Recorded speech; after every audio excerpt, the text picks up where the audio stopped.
Hey guys, welcome to another episode of Amber Unfiltered. Today I wanted to talk to you about this new book that I just started reading called Late Bloomers. But before I do that, don't forget to like, comment, and subscribe. Also, if you want to cash at me at AmberUnfilteredShow, that'd be greatly appreciated. Excuse me, I feel like I had a burp. I was like, I feel it coming, I feel it coming. I feel it coming. I'm sorry, that song randomly just hit me. I said it like, hit me, baby. What is wrong with me? Anyway, I wanted to talk to you guys about this book because I really, really like it. I was actually in the middle of reading Parable of the Sower by Octavia Butler, and I was like, okay, I got like ADD or ADHD. I was like, squirrel, like that's what my mom says when you get distracted by something. So I found this book. Kindle will because I have a Kindle and I like to read physical copies. Kindle will just pop up with random recommendations. And if the cover looks fire enough and it seems intriguing enough, I'll look into it. And that's, I think, how I kind of found this book. I think it came out actually 2 years ago. So May 2nd, 2023. So it's a relatively new book. I've never heard of this author before, but the premise sounded so interesting that I was like, I'm going to give it a chance. So it's by, I'm not sure if I'm pronouncing the name correctly. I apologize in advance if I butchered the name. I'm not really good at reading certain names. It's just kind of harder for me, but I try my best to pronounce them as well as I can. I don't want to say certain names like it's bad. Like, the name is beautiful. I just don't know how to pronounce it. So I apologize. Her name is Deepa Varadarajan, I think is how you pronounce it. And if I'm wrong, I'm so sorry to that author. So I'm going to read you the premise and then I'll tell you a little bit about where I'm at and kind of where it starts. So it says, after 36 years of a dutiful but unhappy arranged marriage, recently divorced Suresh and Lata Raman find themselves starting new paths in life. I don't know why I couldn't say paths.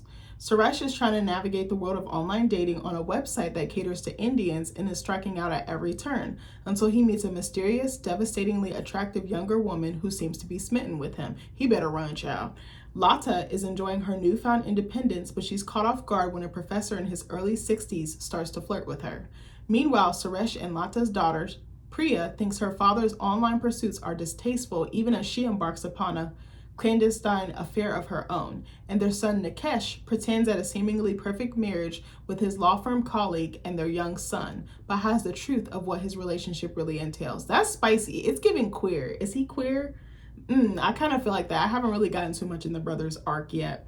Over the course of 3 weeks in August, the whole family will uncover one another's secrets, confront the limits of love and loyalty, and explore life's second chances. Charming, funny, and moving, Late Bloomers introduces a delightful new voice in fiction with the story of 4 individuals trying to understand how to be happy in their own lives and as a family. I don't know, the book just seems so interesting, and I actually had an idea about a late bloomer as like a book idea, but I'm not going to share too much. But this book is so interesting. It kind of, actually, does it talk about, yeah, I haven't really heard from the brother. I think I'm about 30, 40, 50 so pages in, and I really haven't heard much from the brother. I've heard from the dad, the mom, and the sister. So the beginning of the book starts with the dad. I believe his name is Suresh. And this man is nuts. First of all, I was like Ted Bundy, but I'm not even trying to be funny, but I'm like, people are not right in the head. They're cuckoo for Cocoa Puffs out here. So I was like, I wouldn't be driving and traveling to do nothing because I'm like, is you gonna kill me? Like, story time. I should give you a mini story time. I'm not laughing. It's not funny to kill anybody that you date or anything like that. Story time. So I remember I was talking, okay, this is so wild that I'm sharing this, bro. I remember that this was years ago, probably like 8, 9, 10 plus years ago. It was probably like 10 years ago, actually. I was so young and dumb. God, I have so many stupid dating stories. I was such an idiot. But anyway, so I remember I was on Facebook and I forgot what happened. I think I like saw this ad of this local author and I was like, oh my gosh. I was like, I want to connect with other artists. I want to connect with other creators, but especially ones that do literature, ones that like write poetry and books and stuff like that. So I found this author's page and he was local to me, like I said, and he was a little bit older. I don't remember what the age difference was, but within the same, maybe like 5 or so years older than me, something like that. So I remember I messaged him and we started talking right away. You know how you have like a little digital pen pal? Like it was kind of like that. So we'd message each other. I would ask him questions. And then I was like, hey, I have something I wrote. I had wrote like a little novel or novella. And I was like, hey, do you mind reading this? And he absolutely loved it. And we started emailing.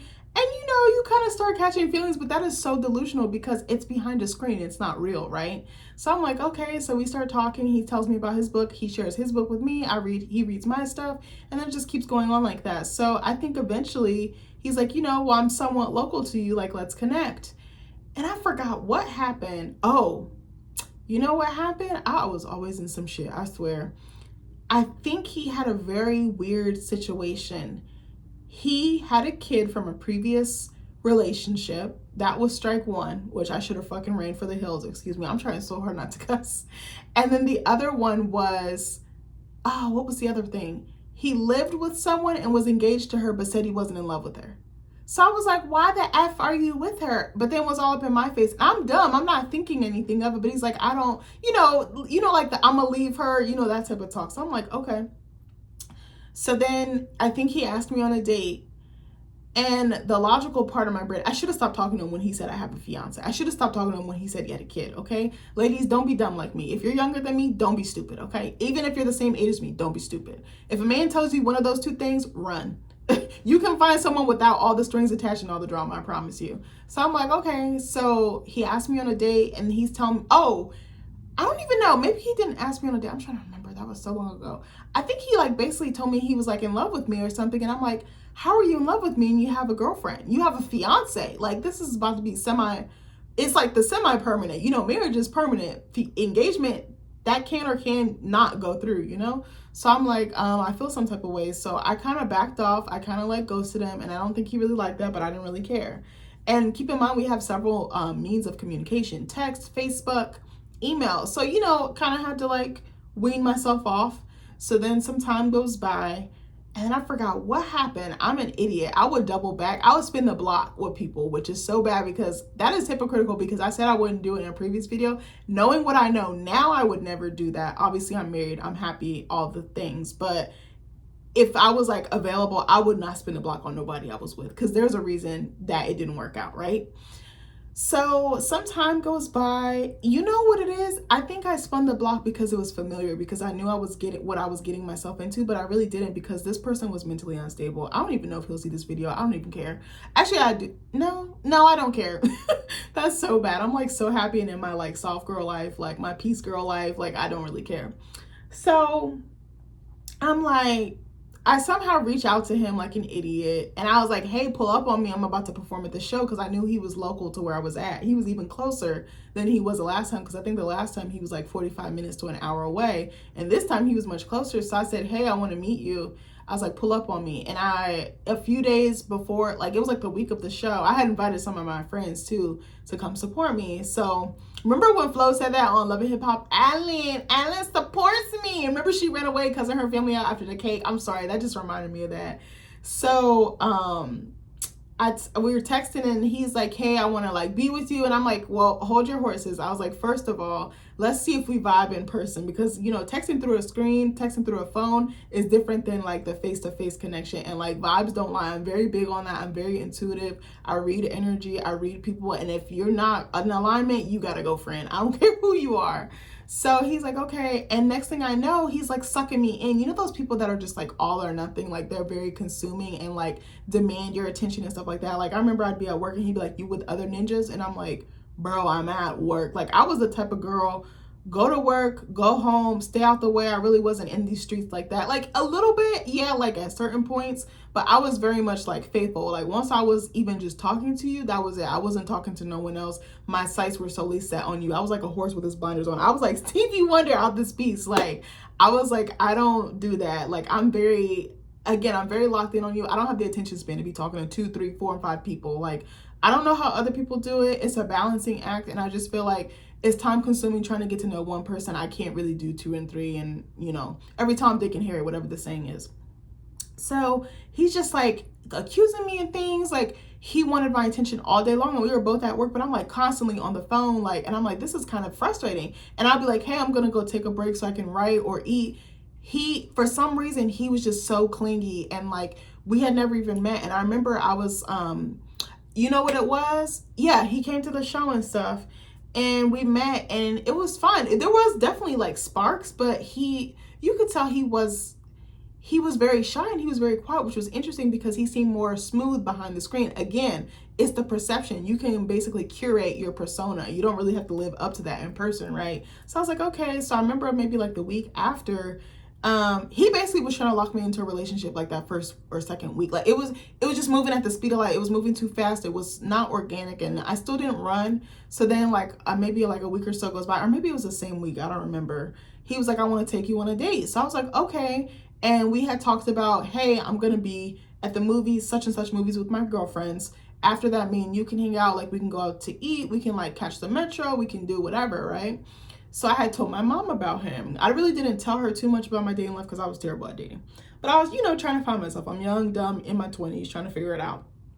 So I told my mom, and my mom was like, sweetheart, like, honey, I want to meet him. She's like, I want to, like, vet him before you go out with him. And I was like, okay. I told Buddy did not like that. He was like, what does she want to beat me for? Like, just like a, like a peacock, like fluffing his feathers, fluffing his ego, like smelling himself. And I was like, oh my gosh. Sorry, this does have something to do with the book. I don't know. This story time kind of randomly came up. I wasn't even going to tell it. And so he got so mad and was like trying to talk me out of it.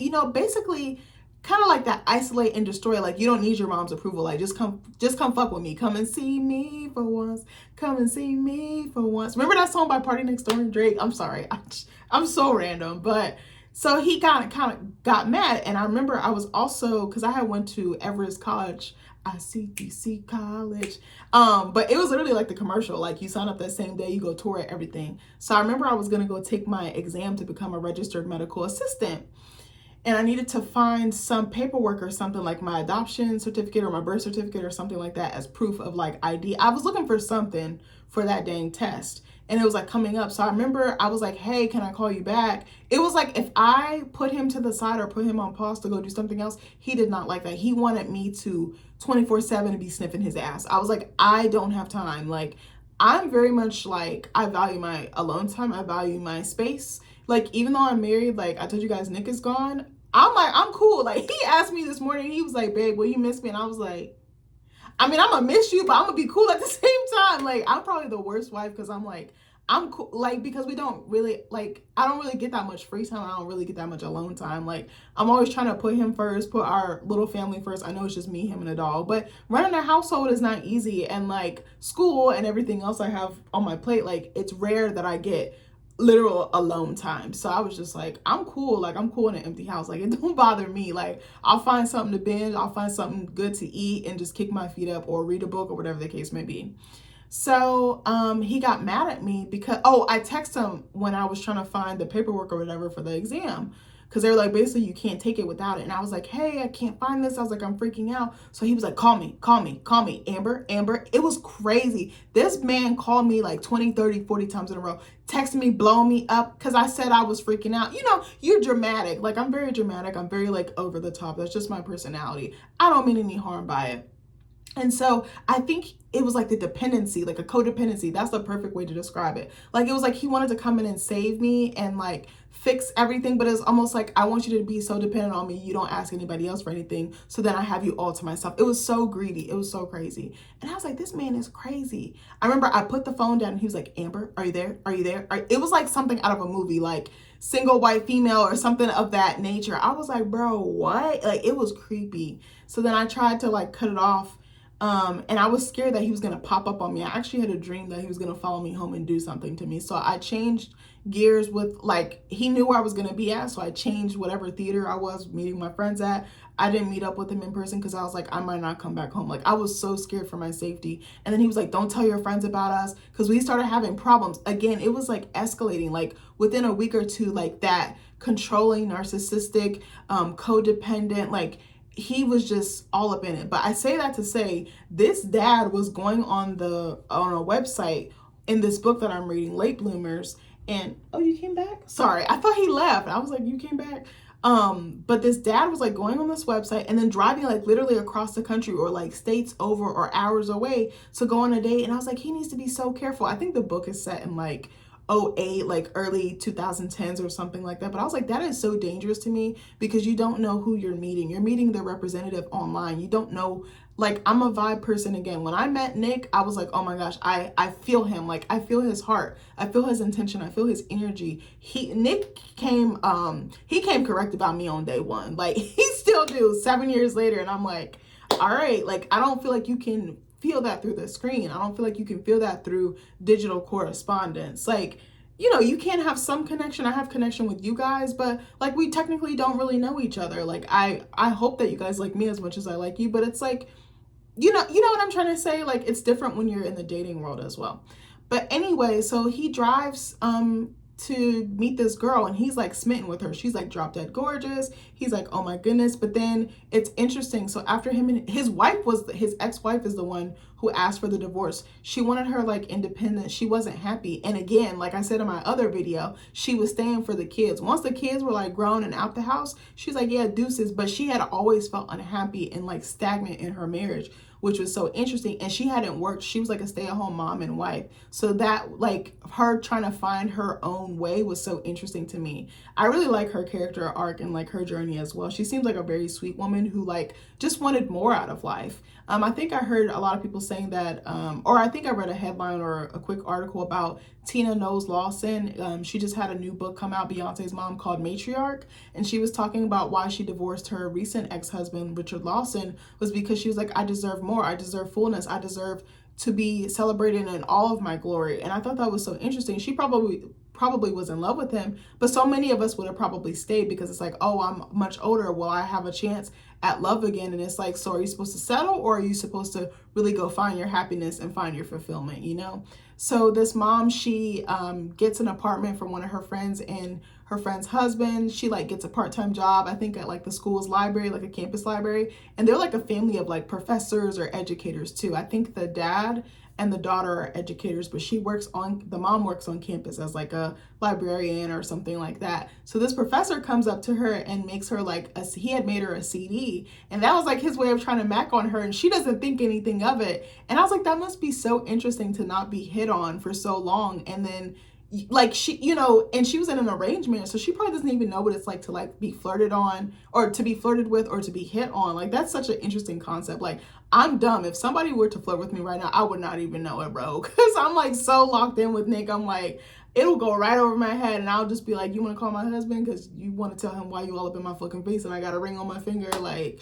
But yeah, and then the daughter, her arc is so interesting too, because the daughter is actually dealing with, I'm giving y'all tea in this book, the daughter is dealing with someone that is married. So one of her students was like, hey, can you come support me on my music recital or rehearsal or whatever the case may be? And she meets this guy there, and they start talking in the audience. And then once she figures out he's married, she tries to duck off, she tries to back off, but then he obviously tries to pursue her. But the interesting thing is he never leaves his wife, at least to my knowledge. And again, I'm still in the beginning of the book.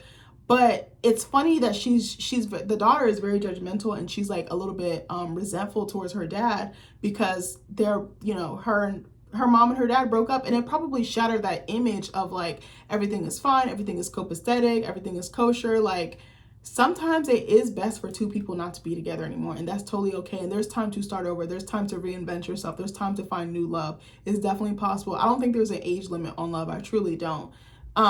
But she's like judging her dad, and she's harsh with him. Like, she's short with both of her parents, honestly, but more so the dad. Like, when the dad calls, she like rushes him off the phone. She's very short with him. She doesn't like invite him into her life. But then there are scenes where you see like the culture, like the strictness of like the education and like not kind of going outside this perimeter. There is a really interesting scene where they talk about the dad and the mom not talking about the birds and the bees with their kids, and how that kind of impacted them, and they were kind of like left to the wolves. And I was like, that's such an interesting concept. I was like, me personally, when I have kids, I want to talk to them at an age appropriate time, and I really want to answer their questions. I want them to not be afraid to come to me for anything. I don't care what it is. I don't care if you're in trouble. I don't care what's going on. Please call me, because I don't want you thinking you have to tiptoe, because I feel like that's worse, and then you tend to suppress and repress, and that's not really good for our immune systems, but just also our mental health. But yeah, it's a really, really good book. It kind of goes back and forth a little bit, past, present, and future. It kind of goes like the past and the future. It kind of like blends them really well, but also the voices for each character is so distinct. And it's like they're all kind of lonely, but they're all trying to find like their own little slice of that American pie, or just like find their little slice of heaven on earth. And I just think it's a really interesting book. I don't know too much about the brother. He's married to someone, but the family is not really fond of her, and he lives like miles and miles away. He's married to like this successful like lawyer or something like that. And there is another scene in the book where the sister is talking about how they all loved his previous girlfriend, but for some reason they just broke up and they don't know why. The brother's not sharing. So it's like a lot of them are holding on to things and they don't have that unity that they need. Their family is kind of like the tie that's severed, you know, like it's a very interesting book. I think you guys should give it a chance if there's any book worms out there. I love you guys, and I'll see you in the next video. Bye.